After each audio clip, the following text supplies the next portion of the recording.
ओम शांति।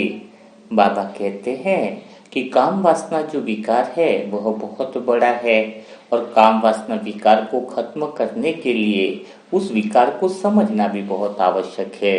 उस पर ध्यान से और अटेंशन से उस पर बात करना भी बहुत आवश्यक है, क्योंकि काम वासना एक ऐसा विकार है कि जब तुम्हारी चेतना का स्तर उच्चतम अवस्था में हो, यानी 5वीं मंजिल पर हो और तुमने बहुत अच्छे पुण्य जमा किए हो, लेकिन अगर काम विकार के कोई ख्याल भी आते हैं और काम विकार में कोई आत्मा चली जाती है तो उसका जमा किया हुआ जो पुण्य कर्म है वो काफी हद तक समाप्त हो जाता है और उसकी स्थिति भी बहुत डाउनफॉल में आ जाती है ना। तो कामी व्यक्ति जो होता है वो तुरंत ही अपने पुरुषार्थ यानी अपना जमा किया हुआ बल तो खत्म करता ही है, लेकिन चारों तरफ अपवित्रता का वायुमंडल भी बना देता है। तो हमें इस के लिए बहुत ज्यादा अटेंशन देने की जरूरत है कि काम वासना या काम विकार जो रहे उससे हम फ्री रहें, है ना। तो काम विकार एक्चुअल में इतना जो शरीर का जो आकर्षण है वो इतना प्रबल क्यों रहता है उसको भी समझना जरूरी है ना। एक दूसरे का जो शरीर का जो आकर्षण है वो इतना प्रबल इसलिए भी रहता है क्योंकि जैसे पानी पीना शरीर के लिए जरूरी हम समझते हैं, है ना। भोजन खाना भी शरीर के लिए जरूरी समझते हैं, है। पानी नहीं मिलेगा तो प्रॉब्लम हो जाती है। ऐसी कोई लड़की नहीं मिले तो शरीर उदासी का फील करता जो विकारी व्यक्ति है। लेकिन शरीर के लिए क्या मुक्ति इतनी महत्वपूर्ण है जितना वो पानी के लिए, क्योंकि पानी नहीं मिलेगा तो वो रह नहीं पाएगा। तो शरीर इतना मुक्ति के बारे में कभी सोचता है क्या? तो वो इतना नहीं सोचता। मुक्ति की बात तो तभी चलती है जब मन इस बात को समझ लेता है कि मैं काफी सारे बंधनों में फंसा हुआ हूं। तो जब इसके लिए मुक्ति इंपॉर्टेंट हो जाती है तो फिर शरीर के आकर्षण का ख्याल जो है वो बिल्कुल नहीं रहता है, यानी देह का जो आकर्षण है वह बिल्कुल ही नहीं रहता है। काम विकार यानी कोई इतनी बड़ी बात नहीं है, लेकिन द्वापर युग से जो भी देह मिली हुई है, तो जैसे आप श्वास क्यों लेते हो तो कोई पूछेगा तो श्वास एक शारीरिक क्रिया है। नाक से भी ले ही रहे हो श्वास लेना, हृदय क्यों धड़क रहा है ना। मुंह से आप खाना भी खा रहे हो, आंख से आप देख भी रहे हो। वैसे भी कलयुगी शरीर में जो शरीर हमें मिला हुआ है जो विकार से पैदा हुआ है, तो जैसे देखना क्रिया हो गया, खाना क्रिया हो गया, वैसे विशिष्ट तरह के रसायन भी इस शरीर में उत्पन्न होते हैं, है ना। जो विपरीत लिंग के जो शरीर होते हैं उसमें आकर्षण पैदा करते हैं, है ना। लेकिन ये जो हार्मोन्स पैदा होते हैं, तो अगर कहते बाय चांस अगर किसी को आजकल इंजेक्शन में इंजेक्शन लगा दे तो वो हार्मोन से उत्तेजित न हो तो उसको तो फिर विकार ही नहीं आता, काम विकार। लेकिन क्या वो काम विकार नहीं आता है तो क्या वो भगवान में लग जाएगा?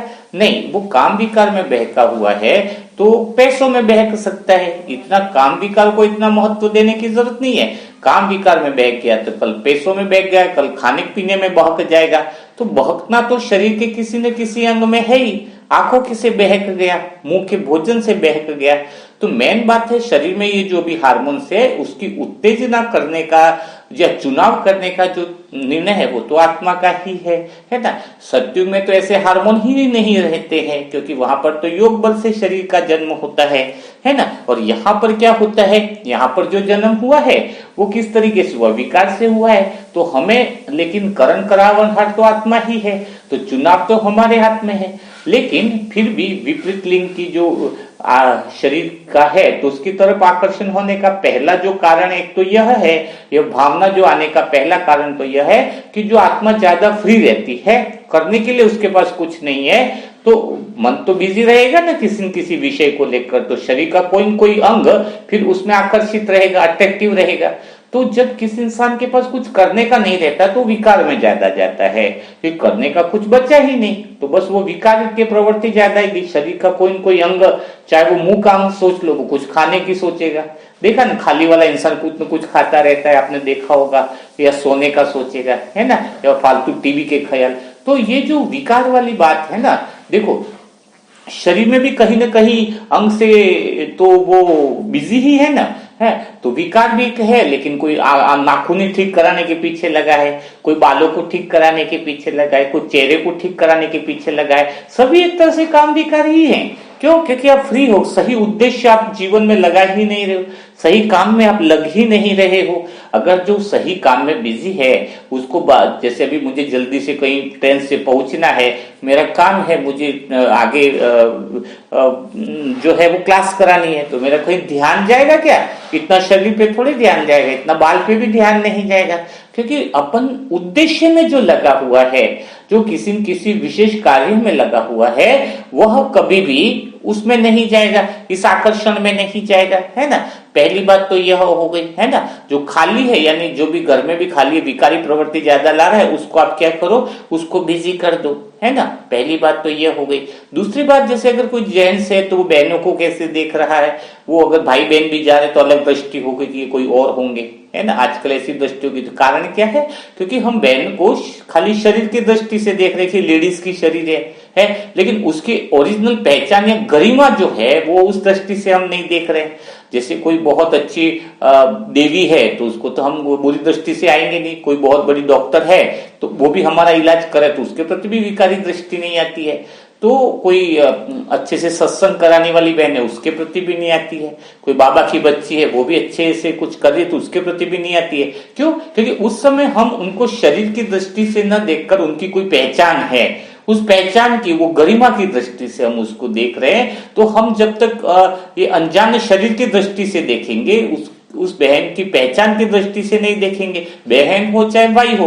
अगर पहचान की दृष्टि से अगर हम देखते हैं, उसने जो आइडेंटिफिकेशन है, कुछ क्वालिटी है, उसके गुण है, अगर बहुत चीज हम देखते हैं, तो देह के प्रति जो आकर्षण जो है वह मानो कैसा लगेगा, कि जैसे कि मानो क्या हो गया, खत्म हो गया है ना। तो मेन बात तो एक तो ये बात निकल के आती है कि स्वयं को खाली नहीं रखना है।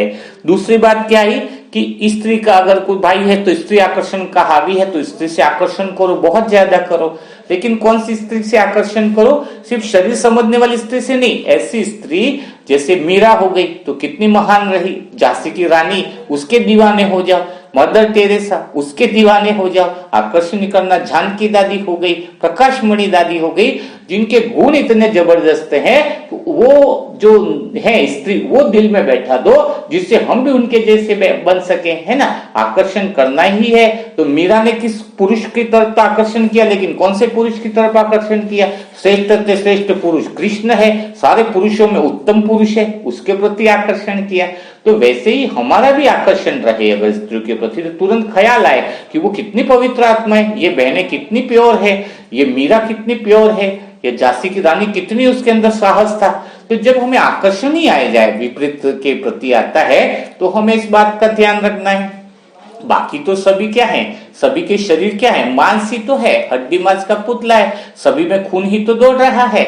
आपने देखा होगा, कोई कहता है, अभी एक जन हमारे पास है कि मुझे एक लड़की से बहुत प्रेम था, वह मुझे छोड़कर चली गई, हमारा 4 साल से प्रेम था। क्या बता रहे हैं? 4 साल से प्रेम था, वो रोने लगा। मैंने कहा रोने की क्या बात है? पहली बात है कि वो उसने प्रेम में पड़ा क्यों प्रेम कर कैसे पाया? तो पहली बात है कि वो दिन में 3-3 घंटा उससे बातें कर रहा था।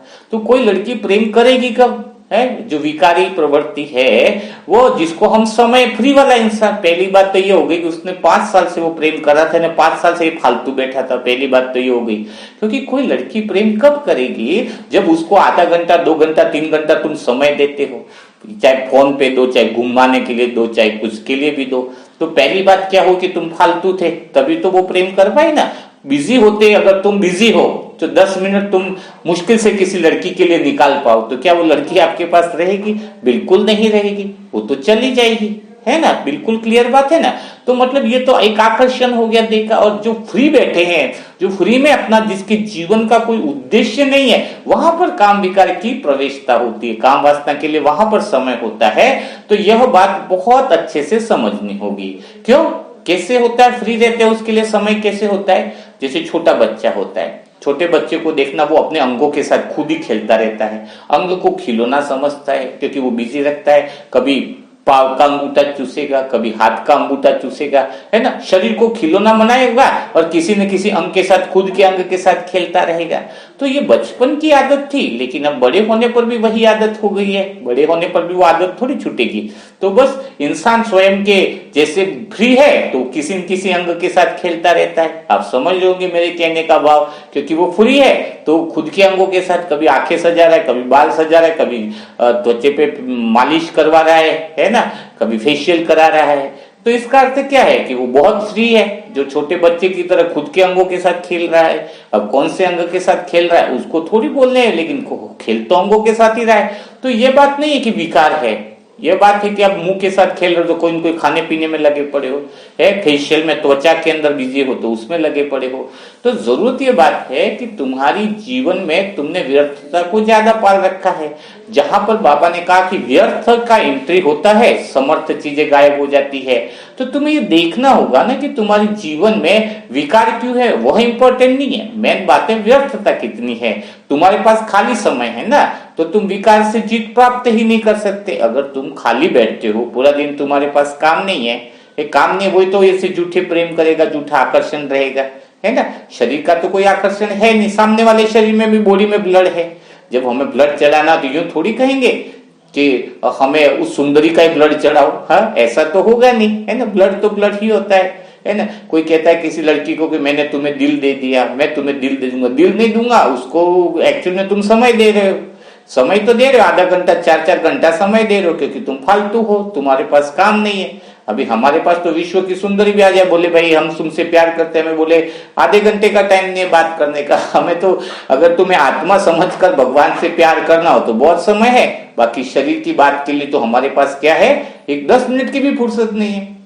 अगर वो देह की क्रियाओं के बारे में कुछ बात करे, शरीर की त्वचा का रंग कैसे गोरा हो, नाखून काले कैसे हो, बाल कैसे लंबे हो, बाल काले कैसे रहे, है ना, तो उस बातों के लिए तो हमारे पास समय ही नहीं है, बात करने का ही समय नहीं है ना। क्योंकि हम तो केंद्र बिंदु में रहते हैं। कौन से केंद्र बिंदु में? राम के केंद्र बिंदु में रहते हैं। आम केंद्र बिंदु में जैसे ही हम प्रवेश करते हैं तो विकार हमारे पास आ जाते हैं, विकारी चीजें हमारे पास आ जाती है ना। तो जैसे ही हम राम केंद्र पर बैठते हैं तो हमारा योग बल भी बढ़ जाता है। और सत्युग और त्रेतायुग में तो शरीर इतना शुद्ध मिलता है कि शरीर में इस तरह की कोई हार्मोन्स भी नहीं होते हैं, क्योंकि योग बल से जन्म होता है। लेकिन ऐसी दुनिया में प्रवेश कब कर पाओगे?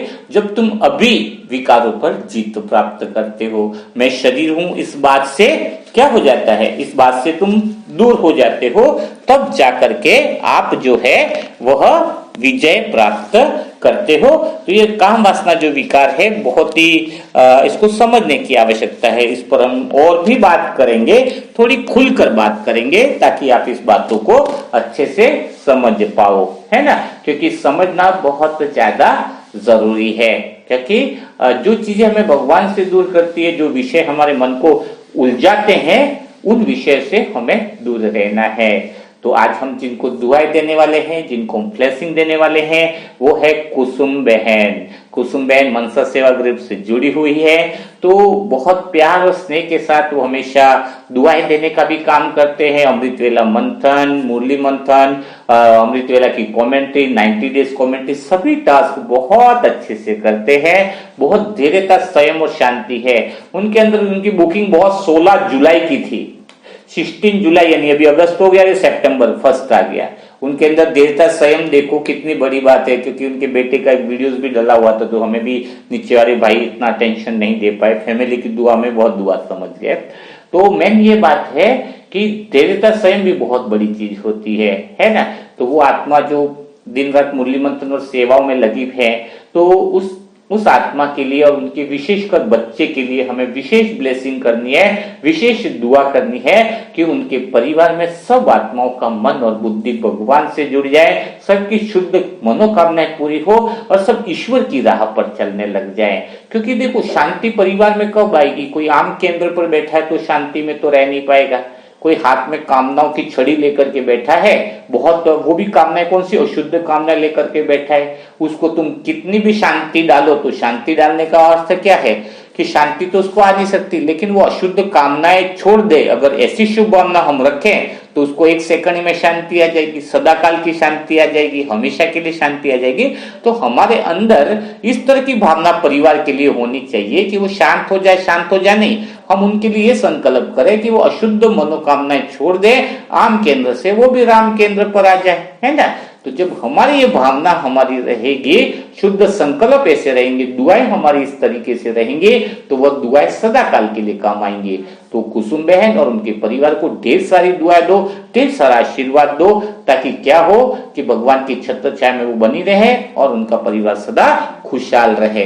जो नई आत्माएं हैं उनके लिए व्हाट्सएप नंबर है 7202921969। अभी एक ऑफर और है, अगर किसी की दुआएं और भी करवानी हो तो 2-4 दिन के का लिए आपको बोला जाता है कि वो भी दुआएं जो है करवाने के लिए बुकिंग करवा सकते हैं इस नंबर पर, क्योंकि लगभग लोगों ने करवा दी है, लेकिन कुछ आत्माओं के आ रहे बार मैसेज कि भाई जी हमारा नंबर गलती से रह गया था, हम भी करवाना चाहते हैं। तो हम भी उनको दुखी निराश नहीं करना चाहते।